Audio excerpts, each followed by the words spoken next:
Assalamualaikum warahmatullahi wabarakatuh. Alhamdulillah rabbil alamin wal aqibatu lil muttaqin. Asyhadu an la ilaha illallah wahdahu la syarikalah wa asyhadu anna Muhammadan abduhu wa rasuluh. Allahumma salli wa sallim ala nabiyyina Muhammad wa ala alihi wa sahbihi wa man wala, amma ba'd. Para jamaah yang dirahmati Allah, saya mohon maaf saya agak terlambat karena saya harus menyolatkan jenazah jamaah saya di kampung saya di sebelah alun-alun selatan, dan kali ini saya mencoba untuk menjelaskan sesuatu yang kadang-kadang memang perlu penjelasan yang lebih rinci.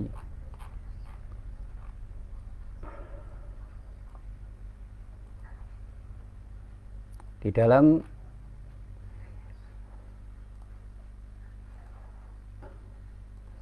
kajian-kajian tafsir, memang saya punya pengalaman yang sangat empiris ini.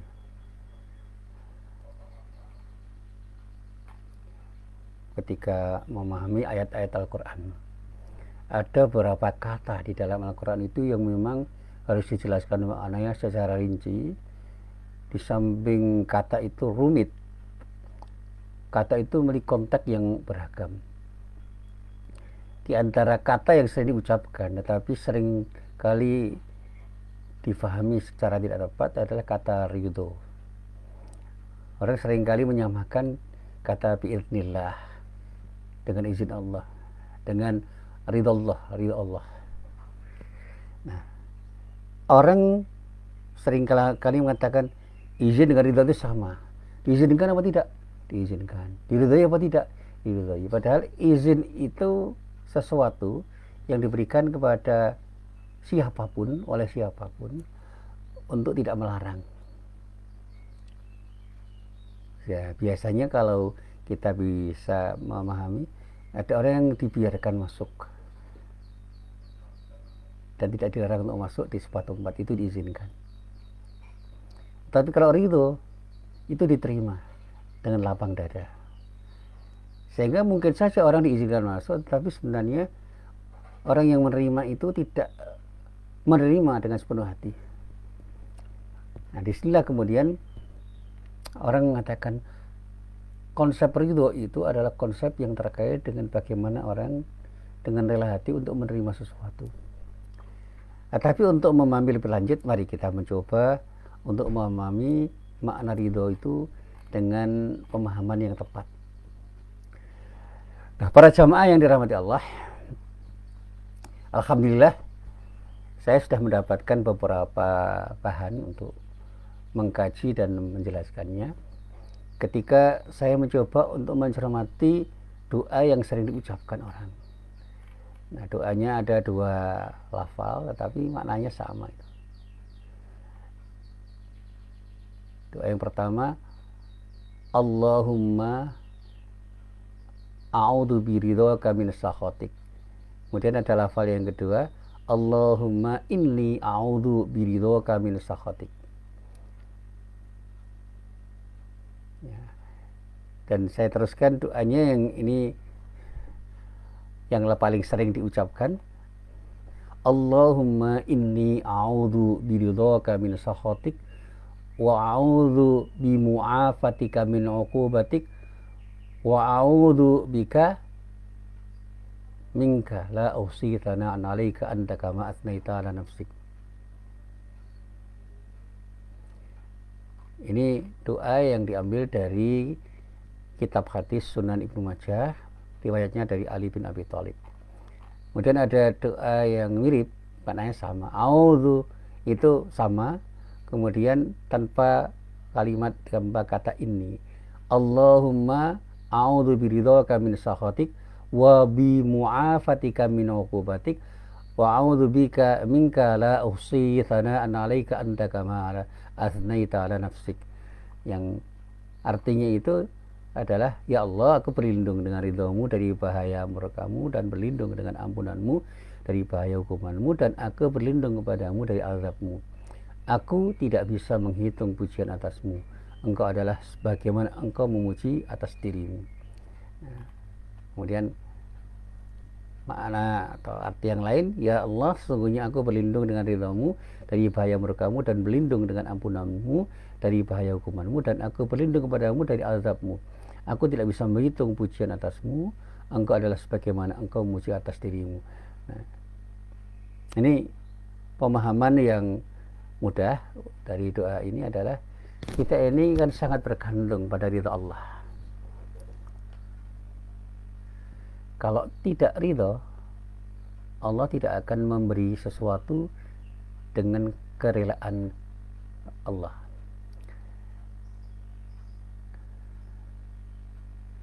Sehingga kita bermohon betul, Allah betul-betul menerima apa yang kita lakukan dalam ibadah kita, dan tidak murka, tidak marah pada diri kita karena kita melakukan tindakan yang tidak diterima oleh Allah.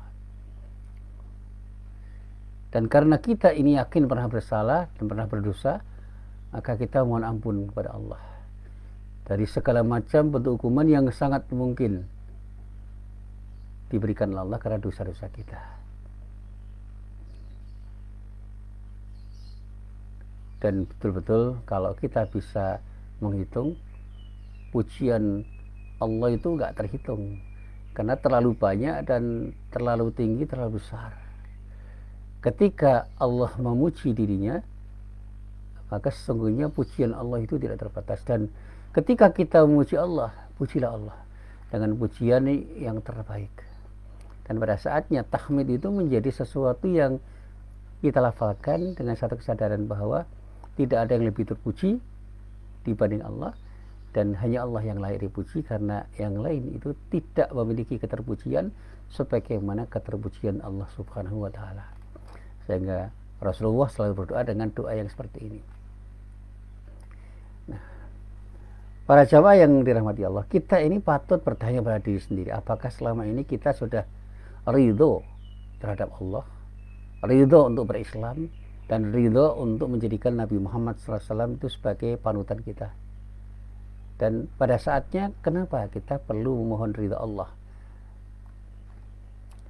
Nah, kata ridho itu saya coba untuk saya telusuri di dalam kitab tafsir dan kitab-kitab hadis yang memuat syarahnya, merupakan bentuk masdar dari kata radhiya yarda, yang berarti rela, menerima dengan senang hati, atau dalam bahasa Jawa sering dikatakan rilo lan narimu, rela dan menerima dengan senang hati.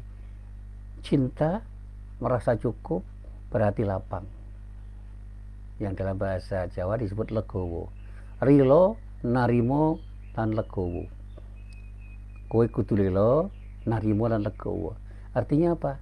Cintalah apa yang kita terima dari Allah, dan kita merasa cukup, berlapang dada untuk menerima semua yang datang dari Allah, dan kita harus menerima dengan senang hati apapun yang diberikan oleh Allah, dan pada saatnya kita harus beribadah kepada Allah dengan senang hati tanpa ada keterpaksaan untuk beribadah kepadanya. Nah, bentuk lain dari kata ridho adalah marudot atau ridwan, yang bermakna sangat ridho. Antonimnya adalah suhd atau sahat, yang berarti murka, benci, marah, tidak senang, dan tidak menerima. Jadi kalau kita itu benci, marah, murka, tidak senang, dan tidak menerima, itu lawan kata dari ridho. Nah, sehingga kata ridho itu kalau dipahami dari sisi yang pertama, dari sisi kita kepada Allah, artinya kita menerima dan tidak membenci apa yang menjadi ketetapan Allah. Yang pertama itu yang harus kita pahami dengan tepat. Terimalah apa yang datang dari Allah, dan jangan pernah membenci sekecil apapun ketetapan Allah. Takdir Allah itu pasti yang terbaik yang ditetapkan oleh Allah pada diri kita, sehingga tidak mungkin Allah itu menzalimi diri kita. Saya pernah ditanya itu, Bapak puas dengan apa yang diberikan Allah pada diri Bapak? Saya katakan harus. Karena kita harus yakin dengan hakul yakin, dengan seyakin-yakinnya bahwa Allah tidak pernah menzalimi diri hambanya. Dan Allah selalu memberikan yang terbaik pada hambanya, termasuk ketika Allah menguji diri saya dengan berbagai macam ujian yang menurut banyak orang itu adalah sebuah ujian yang berat. Seberat apapun ujian dari Allah itu sudah diukur oleh Allah. Jadi tidak mungkin Allah itu menguji diri saya dengan ujian yang tidak mungkin. Saya tidak kuat menanggungnya. Saya pasti bisa mendapatkan solusi atas masalah yang saya hadapi. Dan kepastian itu saya yakini dengan seyakin-yakinnya karena Allah akan ridho untuk memberikan jalan yang terbaik pada diri saya, untuk mencari solusi yang terbaik ketika saya mendapatkan masalah yang semua itu datang dari Allah, dan saya kembalikan semuanya kepada Allah dengan konsep istirja. Inna lillahi wa inna ilaihi raji'un. Nah, sebaliknya kalau kita mengatakan Allah ridho kepada diri kita, artinya Allah ridho, berkenan untuk menyaksikan dan menyukai diri kita ketika kita menjalankan perintahnya dan menjauhi larangannya. Jadi dia berkenan untuk menyaksikan dan menyukai hambanya yang menjalankan perintahnya dan menjauhi larangannya. Jadi kalau saya itu menjalankan perintahnya karena Allah, menjauhi larangannya karena Allah, maka Allah akan berkenan untuk menyaksikan dan menyukai apa yang saya lakukan. Karena Allah menerima, tidak menolak, maka saya mengatakan Allah mencintai diri saya, dan saya harus berhati lapang untuk menerima apapun yang datang dari Allah. Dan itulah yang kemudian menciptakan dua rangkaian kata yang disebut dalam bahasa Al-Quran dengan kata radiyatan mardiyah. Kita rela beribadah kepada Allah, dan Allah pun rela untuk menerima ibadah kita. Dan pada saatnya kita akan menjadi hamba Allah yang berhak atas surganya, karena kita punya pribadi yang namanya nafsun mutmainnah, di mana nafsun mutmainnah adalah pribadi yang menerima ketaatan Allah dengan ridho, dan kemudian ridho untuk beribadah kepadanya, dan Allah ridho terhadap apa yang dilakukan oleh orang yang punya pribadi nafsun mutmainnah, sehingga Allah memberikan bertikat dirinya menjadi bagian dari hambanya yang berhak untuk masuk surga yang disediakan oleh Allah kepada hambanya. Sekali lagi, kalau kita bicara dalam kaitannya dengan ridho hamba kepada Allah, ada dua dimensi ridho, yaitu ridho billah dan ada ridho anillah. Kalau orang mengatakan ridho billah atau rela dan cinta kepada Allah, itu berarti bersedia mengimani dan menjadikan Allah sebagai zat yang wajib disembah dan tidak menyekutukannya. Allah lah yang dimintai pertolongan dan ditaati syariatnya. Dan kalau disebut ridho anillah berarti menerima ketentuan takdir rezeki dan segala sesuatu yang ditetapkan oleh Allah. Nah, kalau kita mengatakan saya ridho kepada Allah, itu berarti ada dua hal, ridho billah dan ridho anillah. Kita rela, kita cinta kepada Allah, artinya bersedia untuk mengimani dan menjadikannya sebagai zat yang wajib kita sembah, dan kita tidak pernah bersikap syirik, dan kita hanya mohon pertolongan kepada Allah, dan kita menaati syariat Allah, dan kita terima ketentuan Allah, kita terima takdir Allah, dan semua yang diberikan oleh Allah kita terima dengan lapang dada. Jadi ridho kepada dan ridho dari. Nah, kalau kita itu mengatakan ridho billah, itu ridho kepada. Kalau ridho anillah, ridho dari Allah. Artinya ketika ridho anillah itu berarti menerima apa yang datang dari Allah. Kalau ridho billah itu rela untuk beribadah kepada Allah dengan sikap tauhid. Nah, ridho dalam hal ini tidak berarti kita menyerah pasrah tanpa usaha. Jadi ridho itu bukan pasrah, sehingga kita tidak punya upaya, tidak punya ikhtiar, tidak punya keinginan untuk berdoa, dan kemudian tidak berserah diri kepada Allah setelah kita berikhtiar dan berdoa. Hamba, seorang hamba seperti diri kita itu harus memahami hukum sebab akibat, berusaha semaksimal mungkin dengan ikhtiar dan doa kita, dan bertawakal hanya kepada Allah, karena semua itu akan terjadi sebagai akibat dari izin Allah. Tanpa izin Allah semua tidak akan terjadi. Nah, ridho kepada Allah itu mengharuskan seorang hamba untuk selalu beriman kepada Allah, termasuk percaya kepada qada dan qadarnya. mencintai dan menaati syariatnya, mencintai Rasulnya dan mengikuti keteladanannya, menjadikan Rasulullah sebagai teladan, menjadikan Islam sebagai agama pilihan hidupnya, dan mengorientasikan hidupnya dengan penuh keikhlasan untuk meraih cinta dan ridha Allah. Kurai cinta dan ridha Allah dengan keikhlasanku untuk beribadah kepadanya. Oleh karena itu ada 3 kategori ridho yang harus dimiliki oleh setiap hamba Allah kepada Allah di sini. Yang pertama dikatakan ridho bi syar'illah. Ridho terhadap syariat Allah berarti menerima dan menjalankan syariat Allah dengan ikhlas dan penuh dedikasi, penuh pengabdian. Yang kedua, ridho bi qadaillah, artinya ridho terhadap ketentuan Allah berarti tidak menolak dan membenci apa yang telah ditetapkan Allah, termasuk segala sesuatu yang tidak menyenangkan seperti musibah. Seperti sekarang ini ada pandemi COVID-19, kita terima ketentuan Allah. Kita tidak boleh membenci, menolak apapun yang telah ditetapkan Allah, karena ini adalah bagian dari ujian yang didatangkan oleh Allah pada diri kita dan merupakan tangga yang disediakan Allah untuk meningkatkan derajat iman kita.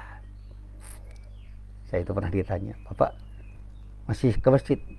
Saya katakan, kenapa harus menjadi masjid? Ini ujian. Saya katakan, saya tetap ke masjid. Bahwa protokol kesehatan itu dipersyaratkan, saya terima. Saya tadi barusan menyolatkan jenazah. Ya nggak mungkin protokol kesehatan itu ditetapkan semua, karena apa? Untuk menjaga jarak saja susah. Ya, kita katakan bismillah. Ya, baik. Apapun yang ditetapkan Allah kita terima. Syariat Allah kita jalankan. Dan yang terakhir, ridho birizkillah. Ridho terhadap rezeki Allah berarti menerima dan rasa cukup atau bersikap qanaat terhadap rezeki yang dianugerahkan oleh Allah pada diri kita, sehingga kita tidak serakah, tidak ragu. Meskipun kita hanya dapat sedikit dan belum mencukupi kebutuhan kita, jangan pernah kita mengeluh dengan apa yang diberikan Allah berupa rezeki yang datang dari Allah. Dapat musibah, terima. Dapat rezeki, terima. Sehingga sabar dan syukur itu adalah bentuk dari sikap ridho kita pada ketentuan Allah yang berupa musibah atau rezeki. Dan syariat Allah itu adalah acuan yang harus kita terima dengan sepenuh hati untuk kita jalankan. Dengan demikian, menggapai ridho Allah itu merupakan keharusan bagi setiap muslim, karena Allah menjadikan ridho sebagai syiar kehidupan akhirat. Di dalam Al-Quran surat Al-Ghasyiyah dikatakan, ya ini misalnya pada ayat 8-10, wujuhu yawma idin na'imah lisa'yiha radiyah fi jannatin aliyah. Pada hari itu banyak pula wajah yang berseri-seri merasa senang atau ridho karena usahanya sendiri, mereka dalam surga yang tinggi. Kemudian Allah selalu memanggil hambanya dengan panggilan yang indah. Allah selalu memanggil hambanya dengan yang berhati ridho dengan panggilan ya ayyatuhan nafsul mutmainnah irji'i ila rabbiki radiyatan mardiyah fadkhuli fi ibadi wadkhuli jannati. Wahai jiwa yang tenang, kembalilah kepada Tuhanmu dengan hati yang ridho dan dirinya, maka masuklah ke dalam jamaah hamba-hambaku, masuklah ke dalam surgaku. Ini panggilan Allah pada hamba yang ridho untuk menerima ketetapan Allah dan ridho untuk bertuhan kepada Allah. Jadi ridho billah dan ridho anillah. Sekali lagi, ketika kita itu mencintai Allah dan kemudian menjadikan Allah sebagai zat yang kita sembah dengan tidak bersikap syirik dan menerima ketentuan apapun dari Allah, itulah sikap ridho yang harus dimiliki oleh setiap orang yang beriman. Nah, para jamaah yang dirahmati Allah, ridho itu insya Allah akan bisa mengantarkan kita menjadi orang yang ikhlas. Karena semua amalan yang ikhlas itulah yang akan diterima oleh Allah. Ridho itu bisa menjadi obat hati yang dapat menangkal segala penyakit hati, sekaligus bisa membuat hati kita lapang, merasa cukup atau bersikap qanaat terhadap segala pemberian Allah. Dan dengan ridho, insya Allah iman kita akan semakin kokoh. Dengan ridho, ya saya yakin kita akan merasa nyaman, merasa tenang dengan pemberian Allah. Ridho merupakan salah satu faktor yang menyebabkan hidup kita itu menjadi tenang, damai, tenteram, tidak resah, tidak gelisah, tidak galau. Ridho merupakan salah satu jalan untuk mengantarkan kepada pendekatan diri kita, bertakwa kepada Allah. Dengan ridho kita bisa menghiasi diri kita dengan akhlak mulia, menjauhkan diri dari perbuatan tercela. Karena standar ridho kepada Allah itu menuntut hamba untuk selalu taat, menurut kita, diri kita untuk selalu taat dan bertakwa kepada Allah. Nah, para jamaah yang dirahmati Allah, pada saat kita itu ingin mendapat ridho, kita harus tahu bahwa ridho Allah itu bisa tercapai juga dengan ridho orang lain. Saya pernah mengkaji tentang konsep birrul walidain. Ternyata untuk menggapai ridho Allah itu harus juga dengan cara meraih ridho kedua orang tua. Bagaimana orang tua menerima sikap kita, bagaimana kita bisa menerima keberadaan orang tua kita, itu adalah ridho timbal balik. Saya tidak pernah menyesal dilahirkan oleh siapapun. Saya ridho menjadi anak dari bapak dan ibu saya, dan bapak serta ibu saya ridho punya anak saya, dan itu yang saya terapkan. Saya tidak pernah menyesal dan bahkan berterima kasih, bersyukur memiliki anak seperti apapun, siapapun, dan dimanapun saya berada. Dan insya Allah anak saya pun ridho menjadi anak saya, dan itulah hubungan timbal balik ridho antara anak dan bapak yang kemudian mengakibatkan kita merasa nyaman, merasa tenang, merasa tenteram, dan pada saatnya akan menjadi obat hati. Anak itu menjadi hati, obat hati, menjadi qurrata ain, merasa senang dengan apa ya yang bisa kita lihat, dan kita akan ikhlas untuk menerima semua pemberian Allah, dan pada saatnya sikap qanaah akan muncul. Saya tidak pernah menyesal dengan apa yang diberikan oleh Allah, karena itu adalah bagian dari cara Allah untuk menguji diri saya, apakah saya bersabar atau bersyukur. Nah, terkait dengan birrul walidain, itu ada hadis yang sangat populer. Rasulullah pernah bersabda, ridallah fi ridal walidain wa sahatullah fi sahatil walidain. Ridha Allah itu bergantung pada ridha kedua orang tua, dan kemurkaan Allah juga tergantung pada kemurkaan orang tuanya. Maka jangan pernah kita membuat jengkel, marah orang tua kita pada diri kita, karena begitu orang tua kita tidak menerima kehadiran kita dan tidak menerima tindakan kita terhadap keduanya, beliau tidak akan ridho dan tidak akan menerima apa yang kita lakukan, dan pada saatnya Allah tidak akan ridho dan menerima apapun yang kita lakukan. Bahkan doa-doa kita akan tertolak sebagai akibat dari ketidakridhaan kedua orang tua kita. Dan pada saat ridho kedua orang tua kita itu ada, insya Allah itu menjadi jalan yang lapang untuk mendapatkan ridha Allah, sehingga doa-doa kita itu menjadi doa yang diterima oleh Allah. Jadi saya pernah membaca cerita tentang Alqamah, bagaimana dia itu sulit untuk meninggal dalam sakaratul maut.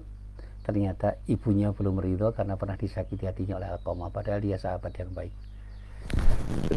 Pada saat itu Rasulullah memahami dan kemudian memanggil ibunya sampai beberapa kali, akhirnya ibunya mau datang dan memaafkan apa yang pernah dilakukan Alqamah, dan kemudian Alqamah meninggal dalam keadaan mendapatkan ridho dari ibunya, dan insya Allah Allah ridho karena ridho ibunya. Nah, para jamaah yang dirahmati Allah, oleh karena itu saya seringkali menganjurkan dan membiasakan diri untuk berdoa dengan doa yang terdapat di dalam surat An-Naml ayat 19 dan surat Al-Ahqaf ayat 15. Doanya adalah Rabbi auzi'ni an ashkura ni'mataka allati an'amta alayya wa ala walidayya wa an amala shalihan tardah wa adkhilni bi rahmatika fi ibadikas shalihin. Ya Allah, ya Tuhanku, anugerahkanlah pada diriku ilham untuk tetap mensyukuri nikmat-Mu yang telah Kau berikan kepada aku dan kepada kedua orang tuaku, dan agar aku mengerjakan kebajikan yang Engkau ridhai, dan masukkan aku dengan rahmat-Mu ke dalam golongan hamba-hamba-Mu yang saleh. Doa yang kedua, ini yang doa pertama tadi di surat An-Naml, dari surat An-Naml ayat 19, dan doa yang kedua adalah dari surat Al-Ahqaf ayat 15. Rabbi auzi'ni an ashkura ni'mataka allati an'amta alayya wa ala walidayya wa an amala shalihan tardah wa aslih li fi dzurriyyati inni tubtu ilaika wa inni minal muslimin. Ya Tuhanku, tunjukilah aku untuk mensyukuri nikmat-Mu yang telah Engkau berikan kepada diriku dan kepada ibu bapakku, dan agar aku bisa berbuat baik, beramal soleh yang Kau ridhoi. Berikanlah kebaikan kepadaku dengan memberi kebaikan kepada anak cucuku. Sesungguhnya aku bertaubat kepadamu, dan sesungguhnya aku termasuk orang-orang yang berserah diri. Nah, para jamaah yang dirahmati Allah, doa-doa seperti inilah yang semestinya kita ucapkan agar kita itu benar-benar ridho untuk bertuhan kepada Allah, dan Allah pun ridho menjadikan diri kita sebagai hambanya. Dan pada saatnya kita ridho terhadap pemberian Allah, apapun bentuk pemberian Allah pada diri kita, dan kita ridho untuk beribadah kepada Allah dengan sikap tauhid. Dan pada saatnya, karena keridhaan kita itu, kita menjadi orang yang selalu bersabar menerima musibah apapun yang datang pada diri kita, dan mensyukuri nikmat Allah sekecil apapun nikmat yang telah diberikan Allah pada diri kita. Dan kita tidak pernah mengeluh, menyesal, dan apalagi mengumpat. Dan kita pun dalam keadaan apapun tidak pernah merasa sedih, merasa gundah, merasa cemas, merasa gelisah, apalagi panik, termasuk dalam masa pandemi ini. Terimalah musibah ini dengan lapang dada, kembalikan semua kepada Allah, dan sikapilah semua itu dengan sikap positif. Dengan musibah ini, insya Allah kita akan lebih dekat kepada Allah, dan kedekatan kita kepada Allah akan menjadikan Allah ridho terhadap diri kita, dan Allah akan berkenan melapangkan jalan untuk menuju ridhonya di ketika kita benar-benar beribadah dengan ridho kepada Allah Subhanahu wa Ta'ala, dalam keadaan apapun, dimanapun dan kapanpun. Sehingga dalam keadaan apapun, dimanapun dan kapanpun, jangan pernah lupa kepada Allah. Sekali lagi, jangan pernah lupa kepada Allah. Sehingga kalau ada orang yang sekarang ini lebih sering meninggalkan masjid karena takut virus corona, saya termasuk orang yang heran. Karena banyak orang yang berani datang ke pasar, ke mall, berwisata, sementara ke masjid tidak berani. Aneh. Dan bahkan saya termasuk orang yang menganjurkan bagaimana kita itu melobi pemerintah agar pemerintah segera mengizinkan anak didik kita untuk bersekolah secara offline seperti yang dilakukan oleh pesantren-pesantren yang ternyata aman-aman saja kok mereka.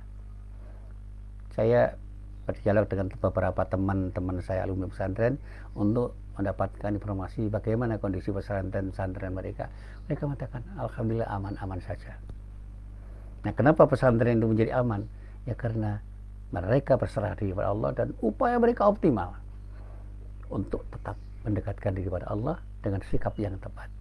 Saya katakan, ikhtiar itu penting, doa itu penting, tetapi kita harus tahu bahwa sikap tawakal kepada Allah itu harus juga kita pentingkan. 3 rangkaian yang harus kita lakukan dalam tindakan kita. Berikhtiar seoptimal mungkin, bermohon kepada Allah dengan doa-doa kita, dan serahkan semuanya kepada Allah dengan kepasrahan yang penuh, sehingga Allah akan berkenan untuk memberikan ridhonya kepada diri kita, karena kita ridho untuk bertuhan kepada Allah Subhanahu wa Ta'ala. Inilah apa yang bisa saya sampaikan pagi ini. Mudah-mudahan bermanfaat. Billahi taufiq wal hidayah. Assalamualaikum warahmatullahi wabarakatuh.